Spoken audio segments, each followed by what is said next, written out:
The bounty hunters. I am alive, mostly, blarg. What I'm saying to you, miss, is that it was your duty to inform the Empire of these transgressions when they began rather than simply cower about as if the now very much former governess would have eaten you. You served beneath her, yes, but you served the Lablon Empire beyond any individual official, lady or lord, the ambassador scolds. But even if it were the Empress herself, we have kept ourselves pure and strong only through refusing to bend in the face of corruption or any of the lesser sins that its putrescent touch drags in. I am not finished, the ambassador states in irritated trill, entering their voice. There was a time where Urthani would struggle long, hard, and often in vain to be intimidating. But it's a trick they've recently mastered, the ambassador being an excellent example of such. But intimidation only works until it doesn't. Of course, none of that, she says in a chiding voice that is the exact wrong tone to take with this young woman right now. I am a paper pusher. My job is to input basic commands into a schedule and occasionally serve a warm drink. I have not even had the training for that. I was Miss Gleamshell's assistant before this mess started, and she ended up fired. I'm not part of the power plays or political purity, hoo-ha.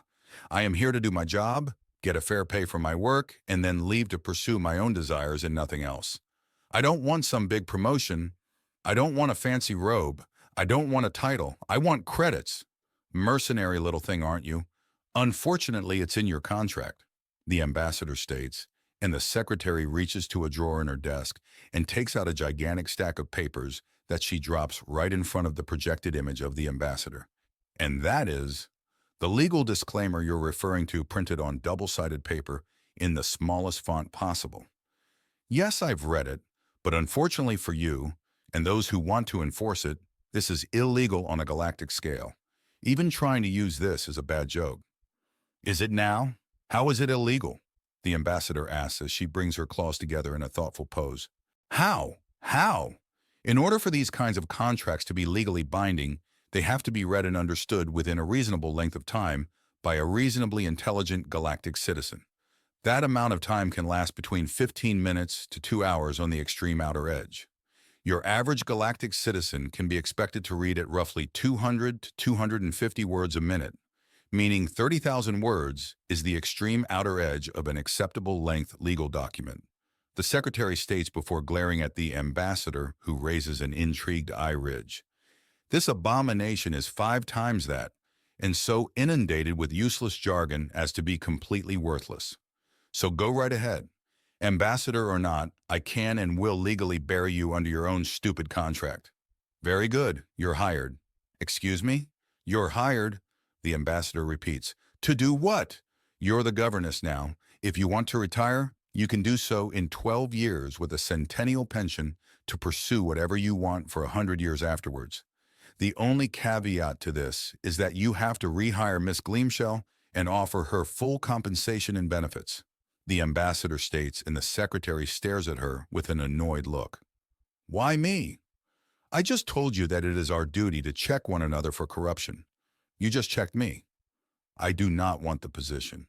Good. Then you will have no issue when I set you up with a replacement. You can leave it in a short 12 years and take a century-long paid vacation before finding a new job. There are women who would commit grisly murder to have a chance like this.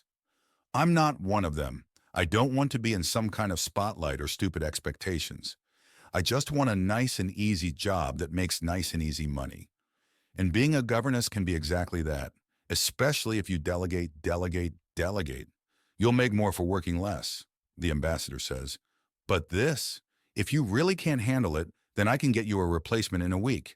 However, we need a governess in good standing to properly, officially welcome this newly discovered species in. Surely some of your staff is better suited, or Mordanon is considered a dead-end posting. You should know this Emerald Shell no doubt complained about it enough.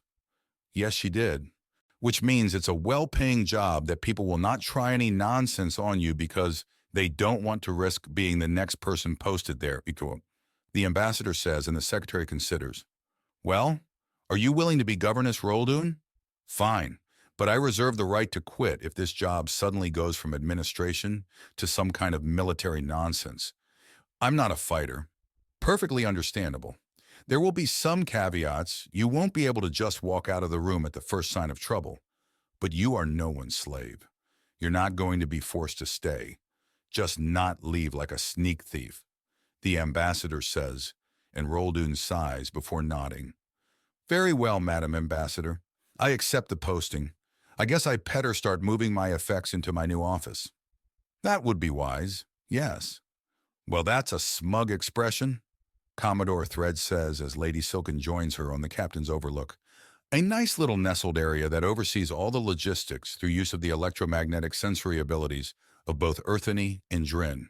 We have an official governess of Mordenon, and we will be able to proceed with proper first contact within the first week after landing. Well done. How'd you find someone like that so quickly? I pushed on Emerald Shell's secretary until she snapped back and showed a strong understanding of legal precedent and a distaste for corruption. We can do far worse for an official. We were doing far worse for an official. Even if she doesn't have poise, if she has a sense of duty, she'll be more than enough. Commodore Thread replies, We are the LeBlanc Empire. The direct translation is Highest Holy Empire. Good enough should never be good enough. We are proof against all who doubt those of imperial leanings or insecticide descent that no matter how frightening they can seem from afar, there is order and goodness and, Lady Silken begins, and Commodore Thread holds up one of her claws.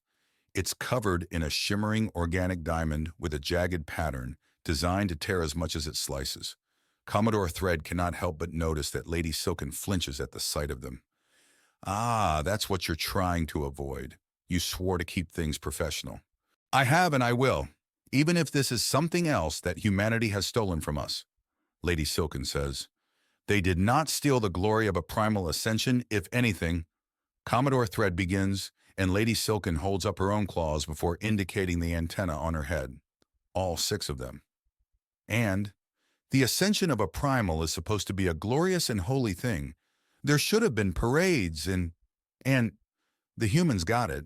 Not even for themselves. They ascended in Earthani, as if our species, an ancient and well-respected people, needed the charity of a species to whom the concept of the written script is comparatively novel, Lady Silken says, fluffing out her fur before calming down and smoothing it out.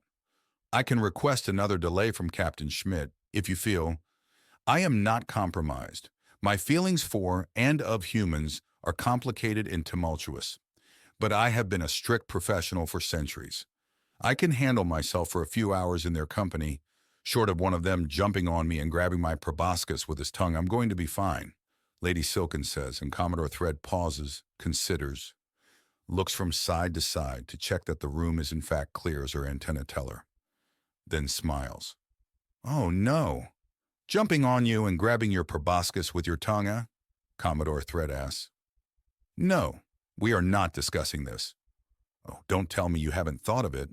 The rumors, the stories, the video files that you would think were doctored if they were of any other species? Did I not just say we were not discussing this? This is no discussion. This is my talking and you're saying no. No discussion at all. Commodore Thread says, Hey, do you think that with their insane dining habits that they might accidentally have a paralyzing kiss? I'm going to be going over procedure with my staff again, Lady Silken says, turning around and leaving. Have fun, Commodore Thread calls after her and gets a huff of irritation as she goes. So entire dust zone communities will just sometimes poof? Slithern asked the local woman. He'd started asking around to get local information. Now he was being regaled with the mystery of the Shimmer Sands. A case so old it wasn't a bounty hunter's job, it was an archaeologist's. Not quite. You see, every now and then when a community is built on the dunes, away from water, a sandstorm will emerge and cover it all with shimmering, shining sand that fades away after a day, and when it goes, everything adult that is there is taken with it. Metal vanishes, people vanish. We thought the spaceport would too, but the water brought beneath it keeps it safe, the Begrob woman tells him, and he considers. That's weird. How often does this happen? Slithern presses and the woman shrugs. A lot less, as no one is dumb enough to build on dunes alone now. Well, no one without the ability to suddenly make entire reservoirs of water appear. I heard about one showing up about 10 years ago, But it's old news, just a scary story that everyone wants an answer to, but no one wants to be the next person taken by the Shimmer Sands, she said, and Slithern nods before he finishes typing everything down. All right, thank you. This is a big help. You'd think that background information like this would be included on a bounty. It's more a legend than a proper bounty. I don't think there was even a price put up for it. Well, no, but my group has our own source of payment. We're mostly looking for ways to test ourselves. Extra pay is a bonus, Slithern says, and the local begrob looks at him curiously before reaching out and brushing at his hair. Hey, hands to yourself. Who hurt you? She asks. A very dead woman. That's good. I can't even imagine what someone who... Wait, were those teeth marks? Yes, Slithern says. Yes, it was horrible. But after so many talks with his psychologist, talking with the crew and self-coaching, he had learned to have a little fun with it. She bit your face, the begrob mutters. She ate my face. Slithern clarifies, and she goes pale at that revelation. Now, normally, this next part goes one of two ways. One way has her grow very upset and start to rant. Another has them grow motherly and try to make a long, scarred-over wound better somehow, or option 3, she faints, Slithern says as the woman slumps back down into her seat.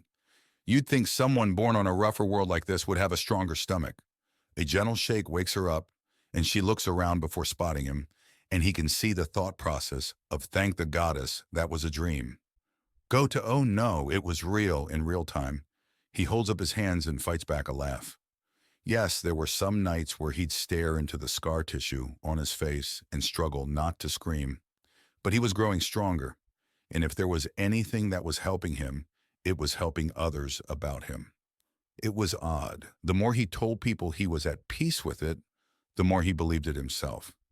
The more real it became. Is it possible to stubborn away trauma? There's no way of knowing, but that's quitter talk. He's in it to win it.